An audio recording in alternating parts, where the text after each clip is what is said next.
Food is a gateway to culture, and Melbourne's dynamic immigration history continues to be a significant element of its culture.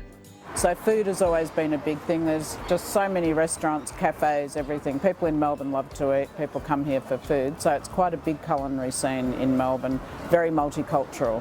I must admit, I'm very lucky to live in Melbourne and then could try different kind of food, different kind of cuisine in Melbourne from all over the world. Many people in Australia consider this city to be the best place to eat. There are thousands of exciting restaurants, cafes, and coffee shops to choose from, which offer cuisines from all over the world, including Indonesia. There are at least 50 Indonesian restaurants in Victoria with different experiences of Indonesian taste. In 1989, a lot of Australians had been to Bali, as we know, so tourism had taken off there. So consequently, we were instantly popular because people wanted to come to a Balinese restaurant, try Balinese food.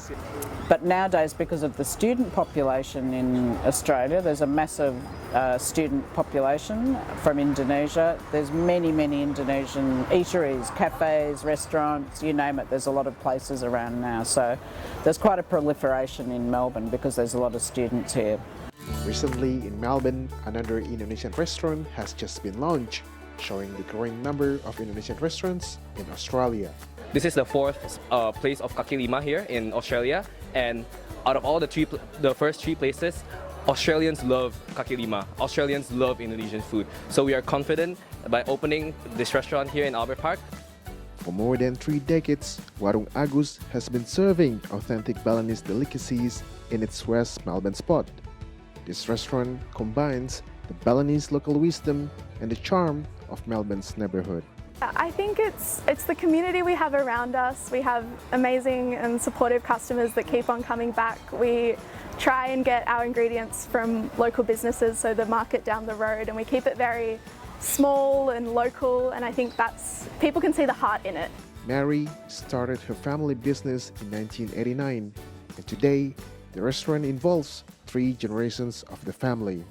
According to Mary, sourcing authentic Indonesian spices remains a significant hurdle in running an Indonesian restaurant.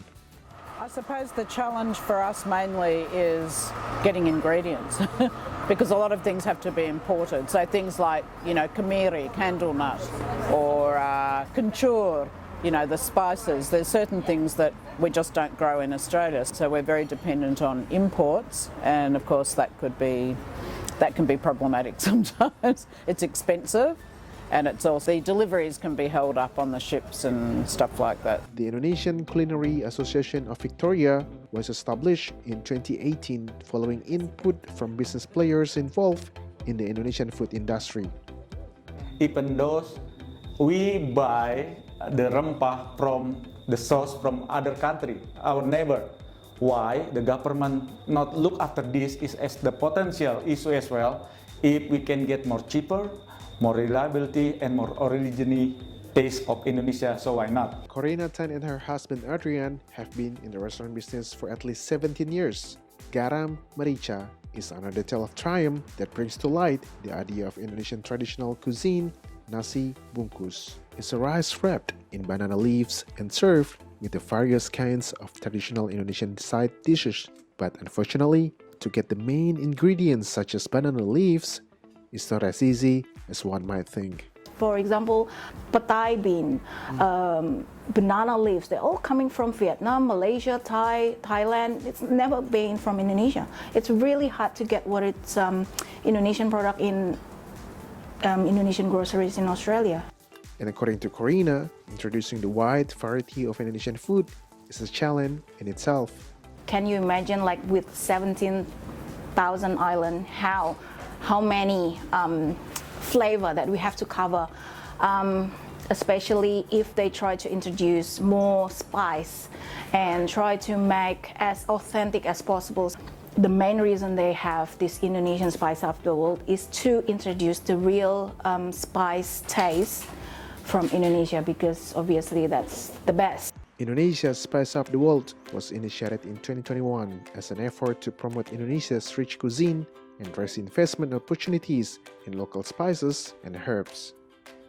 Indonesia Spice Up Australia, just to remind Indonesian restaurateur in Australia to think of using Indonesian spice paste. When we are using Indonesian spice, good quality Indonesian spice paste, all the ingredients grown within Indonesian soil, we can use this internationally to make their life of food production much more easier, because the labor cost in Australia is very expensive. And then when you're using the spice paste from Indonesia, you retain the authenticity. This program is expected to boost the value of export for local spices up to $2 million, as well as establish 4,000 Indonesian restaurants overseas by 2024. As neighboring countries, Indonesia and Australia have always had a close relationship, and Indonesia Spice Up Australia will make this relationship even closer. My name is Muhammad Andri, reporting for See Today, Melbourne.